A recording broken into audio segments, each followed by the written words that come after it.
ఇది basic charging IC అన్న, leg IC.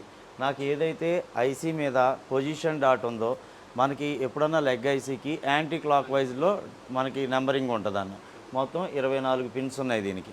నేను ఛార్జర్ ఎప్పుడైతే కూర్చానో ఛార్జర్ నుంచి 5 వోల్టేజ్ వచ్చింది. ఆ 5 వోల్టేజ్ కంటే ఎక్కువ కానీ ఏదైనా వచ్చింది అంటే ఓవీపీ ఐసీ అనేది ఎక్సెస్ వోల్టేజ్ని గ్రౌండ్ చేసి ఎగ్జాక్ట్ వోల్టేజ్ని పిన్ నెంబర్ 1 24కి పంపించింది.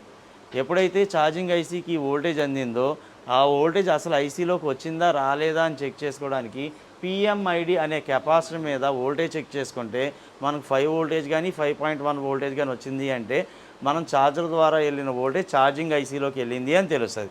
ఎప్పుడన్నా ఏ మోడల్లో అయినా, ఐఫోన్లో అయినా, ఆండ్రాయిడ్లో అయినా, ఏ మోడల్లో అయినా ఛార్జింగ్ ఐసీని ఐడెంటిఫై చేయాలి అంటే యూఎస్బి ఇన్ కానీ వీబస్ ఇన్ కానీ ఉండి పిఎంఐడి కానీ పిఎంఐడి అని కానీ సిహెచ్జి ఎంఐడి అని కానీ ఆ పేరు ఉంది అంటే అది ఖచ్చితంగా ఛార్జింగ్ ఐసీ. దాని పక్కనే ఉంటుందన్న, ఇటువైపు పిన్ అయినట్టు స్కెమెటిక్లో చూపిస్తాడు, దాని పక్కన పిఎంఐడి కానీ సిహెచ్ ఛార్జింగ్ ఎంఐడి లైన్ కానీ అన్న పేరు ఉంది అంటే అది ఖచ్చితంగా ఛార్జింగ్ ఐసీ. ఎప్పుడైతే నాకు ఇక్కడ వోల్టేజ్ వచ్చిందో ఛార్జింగ్ ఐసీలోకి వోల్టేజ్ వెళ్ళిందని తెలిసింది. ఓకే, వెళ్ళిన తర్వాత మరి ఆ వోల్టేజ్ లోన్కి వెళ్ళి అవుట్పుట్ ఇవ్వాలంటే ఎనేబుల్ కావాలి. ఎనేబుల్ అనేది పిన్ నెంబర్ 9 అనే పిన్ నెంబర్కి రెసిస్టర్ని గ్రౌండ్కి కనెక్ట్ చేశాడు. అది సెల్ఫ్ ఎనేబుల్ అయిన తర్వాత వోల్టేజ్ అనేది తీసుకొని అవుట్పుట్ 15, 16 నెంబర్ ద్వారా విపిహెచ్ వోల్టేజ్ని ప్రొవైడ్ చేసింది. అదే వోల్టేజ్ని కాయిల్ ద్వారా మళ్ళీ స్విచ్చింగ్ కనెక్ట్ చేశాడు. అదే లైన్కి మళ్ళీ బూట్ కెపాసిటర్ ద్వారా విటిఎస్డి అనే లైన్కి కనెక్ట్ చేస్తే ఆ కెపాసిటర్కి ఒక వైపు ఏమో 3.7 to 4.2, రెండో వైపు ఏమో 6 వోల్టేజ్ నుంచి 10 వోల్టేజ్ ఉంటేనే అక్కడ లైన్ బాగున్నట్టు. అవి బాగానే ఉన్నాయి అంటే ఇక్కడ స్విచ్చింగ్ ద్వారా వీబ్యాట్ వోల్టేజ్ని ప్రొవైడ్ చేసింది. ఈ వీబ్యాట్ వోల్టేజ్లో ఎంత యాంపియర్ వెళ్తుంది, బ్యాటరీకే కదా వెళ్ళేది, ఎంత యాంపియర్ అన్నది బ్యాటరీకి వెళ్తుంది అన్న సంగతి మనకి ఫ్యూల్ గేజ్ ఐసీ ద్వారా తెలుస్తుంది. ఆ ఫ్యూల్ గేజ్ ఐసీకి ఎలా తెలుస్తుంది అంటే ఒక రెసిస్టర్ని అదే పాజిటివ్ లైన్లో కనెక్ట్ చేశాడు. ఒకటి ఎస్ఆర్ఎన్, ఒకటి ఎస్ఆర్పి అనే బాల్స్కి అందులో వెళ్తున్న యాంపియర్ని ఆ ఫ్యూల్ గేజ్ ఐసీకి చెప్తే ఫ్యూల్ గేజ్ ఐసీ పనిచేయడానికి కావాల్సిన వోల్టేజ్ వీబ్యాట్ వోల్టేజ్ ఇన్ అయింది. ఇంకా సిపియు అనేది ఆన్ అవ్వాల, అవునా?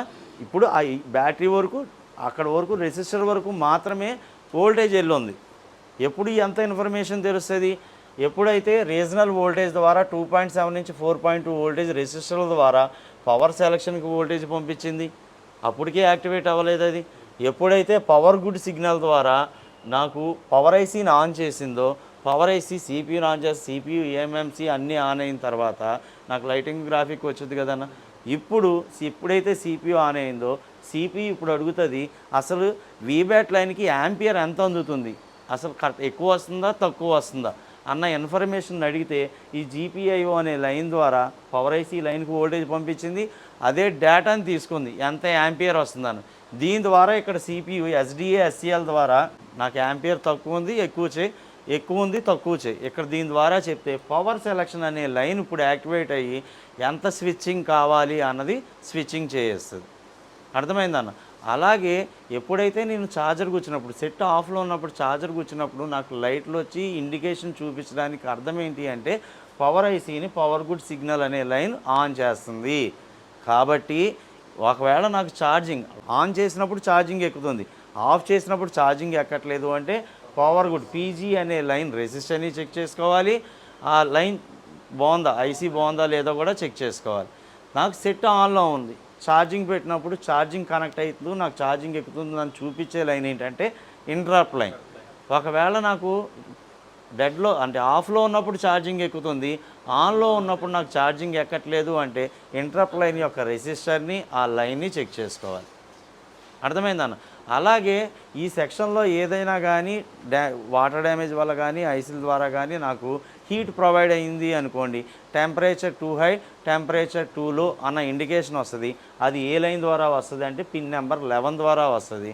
ఒకవేళ ఈ కింద రెసిస్టర్ డ్యామేజ్ అయినా ఈ రెసిస్టర్ ఓపెన్ అయిపోయినా నాకు వోల్టేజ్ అందకపోతే టెంపరేచర్ 2 లో అని వచ్చుద్ది.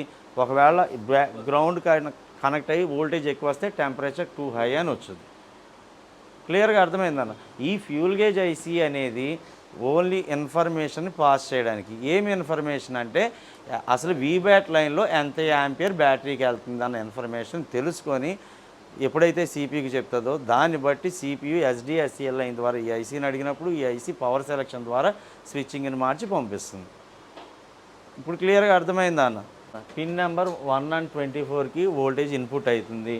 పిన్ నెంబర్ 23 మీద పిఎంఐడికి కన్ఫర్మేషన్ అనమాట, అసలు వోల్టేజ్ ఐసీలోకి వెళ్ళిందా లేదా. పిన్ నెంబర్ 9 అనేది సి మీన్స్ సెల్ఫ్ ఎనేబుల్. ఒక ఐసీ ఇన్పుట్ వోల్టేజ్ తీసుకొని పంపించాలంటే ఎనేబుల్ కావాలి, అది రెసిస్టర్ ద్వారా ఎనేబుల్ అవుతుంది. ఆ రెసిస్టర్ ఓపెన్ అయిందంటే నాకు ఛార్జింగ్ ఎక్కదు, అంతేనా. పిఎంఐడిలో కెపాసిటర్ ఓన్లీ రిఫరెన్స్ కెపాసిటర్, అది షార్ట్ అయిందంటే ఛార్జింగ్ ఎక్కదు. 15-16 నుంచి విపిహెచ్ అవుట్పుట్ వోల్టేజ్ అవుట్పుట్ అయితే అలాగే పిన్ నెంబర్ 19-20 నుంచి స్విచ్చింగ్ అవుతుంది. అలాగే పిన్ నెంబర్ 22 నుంచి రీజనల్ వోల్టేజ్ 2.7 నుంచి 4.7 లేదా 3.7 నుంచి 4.7 వోల్టేజ్ అన్నది నాకు అవుట్పుట్ వెళ్తుంది. పిన్ నెంబర్ 13-14 నుంచి నాకు వీబ్యాట్ వోల్టేజ్ అన్నది ప్రొవైడ్ అయింది. పిన్ నెంబర్ 3 అనేది పవర్ గుడ్ సిగ్నల్, ఎందుకంటే ఆఫ్లో ఉన్నప్పుడు ఛార్జింగ్ ఎక్కడానికి పవర్ ఐసీని ఆన్ చేయడానికి పవర్ పీజీ అనే లైన్ ఉపయోగపడుతుంది. అలాగే పిన్ నెంబర్ 4 అనేది నోటిఫికేషన్ లైట్. నీకు అది నోటిఫికేషన్ లైట్ వెలుగుతుంది అంటే ఆ లైన్ పని కావాలి.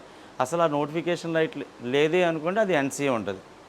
అలాగే పిన్ నెంబర్ 7 ఇంటరప్ట్ లైన్, ఏదైతే మొబైల్ని ఆన్ చేసి ఛార్జింగ్ పెడుతున్నప్పుడు మనకి ఇండికేషన్తో పాటు ఛార్జింగ్ ఎక్కుతుందో అది ఆ లైన్ ద్వారా ఎక్కుతుంది. నీకు ఆన్లో ఛార్జింగ్ ఎక్కకపోతే ఆ లైన్ చెక్ చేసుకోవాలి. పిన్ నెంబర్ 11 అనేది థర్మల్ లైన్, అది నాకు టెంపరేచర్ 2 హై టెంపరేచర్ 2 లో అని వచ్చినప్పుడు ఆ లైన్ చెక్ చేసుకుంటాం. పిన్ నెంబర్ 8-10 అనేది ఎన్సీ అన్న, నాట్ కనెక్టెడ్. అలాగే పిన్ నెంబర్ 17-18 అన్నది గ్రౌండ్. పిన్ నెంబర్ 12 అనేది పంపిస్తుంది.